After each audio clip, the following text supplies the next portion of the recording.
ಇಲ್ಲಿ ನನ್ಗೆ ಹೇಳಕ್ಕೂ ಗೊತ್ತಾಗ್ತಾ ಇಲ್ಲ, ಅಷ್ಟೊಂದು ವೆರೈಟಿ ಆದಂತಹ ಎಕ್ವಿಪ್ಮೆಂಟ್ಸ್ ಗಳನ್ನ ಇಟ್ಟಿದ್ದಾರೆ. ಎಸ್ಪೆಷಲಿ ರೈತರು ಮತ್ತೆ ನಮ್ಮ ಕೃಷಿಕರು ಅವರಿಗೆ ಅವರ ಕೆಲಸಕ್ಕೆ ಬೇಕಾದಂತಹ ಮಚ್ಚುಗಳಿರ್ಬೋದು. ಈಗ ನನ್ಗೆ ಹೇಳಕ್ಕೂ ಗೊತ್ತಾಗ್ತಾ ಇಲ್ಲ, ಐ ಆಮ್ ವೆರಿ ಸಾರಿ. ಎಲ್ಲರೂ ಬಿಸಿ ಇದ್ದಾರೆ, ಯಾರು ಹೇಳಕ್ಕೂ ರೆಡಿ ಇಲ್ಲ. ಈಗ ನೀವು ನೋಡ್ತಾ ಇದ್ದೀರಾ ಈ ತರ ಎಲ್ಲ ಏನೇನೋ ಇದೆ ಇಲ್ಲಿ. ಬೇಕು ಅಂತಂದ್ರೆ ಫೋನ್ ನಂಬರ್ ಹಾಕಿರ್ತೀನಿ, ನೀವು ಬೇಕಾದ್ರೆ ತಗೋಬಹುದು. ಮೀನ್ ಕಟ್ ಮಾಡೋದು, ಚಿಕನ್ ಕಟ್ ಮಾಡೋದು ಅಂತ ಹೇಳಿದ್ರು, ಇದೆಲ್ಲ ಎಳ್ನೀರು ಹೊಡಿಯೋದು ಅಂತ ಹೇಳಿದ್ರು, ಅದೇ ರೀತಿ ಇದೆಲ್ಲ ಮೀನ್ದು ಅಂತ ಹೇಳಿದ್ರು, ಗಿಡಗಳ ಕ್ಲೀನ್ ಮಾಡೋದು ಅಂತ ಹೇಳಿದ್ರು. ಎಲ್ಲಾ ಎಕ್ವಿಪ್ಮೆಂಟ್ಸು, ಸಾವಿರಾರು ಎಕ್ವಿಪ್ಮೆಂಟ್ಸ್ ಇದೆ, ವೆರೈಟೀಸು. ನನ್ಗಂತೂ ಸಿಕ್ಕಾಪಟ್ಟೆ ಇಂಟ್ರೆಸ್ಟಿಂಗ್ ಅಂತ ಅನ್ಸ್ತು.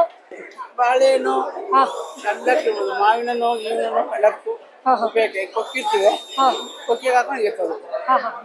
ಓಕೆ, ವಿಕಾಸ್ ಇದೆ, ಕೈಕೋಟ್ ಇದೆ, ಎಲ್ಲ ಇದೆ, ಪ್ರತಿಯೊಂದು ಇದೆ, ಐಟಮ್ ಇಲ್ಲಂಗಿಲ್ಲ. ನಿಮ್ದು ಫೋನ್ ನಂಬರ್ ಏನಾದ್ರು ಹೇಳ್ತೀರಾ? ಅಡ್ರೆಸ್ ಏನಾದ್ರು? ನಮ್ದೇ ಮಗ ಇಲ್ಲಿ ಇಲ್ಲಿದೆ. ಹೇಳಿ, ಇಲ್ಲಿದೆ. 98 ಎಷ್ಟು? 98 95 79 88 11. ಇದು ಫೋನ್ ಮಾಡಿದ್ರೆ ಡೀಟೇಲ್ಸ್ ರಮೇಶ್.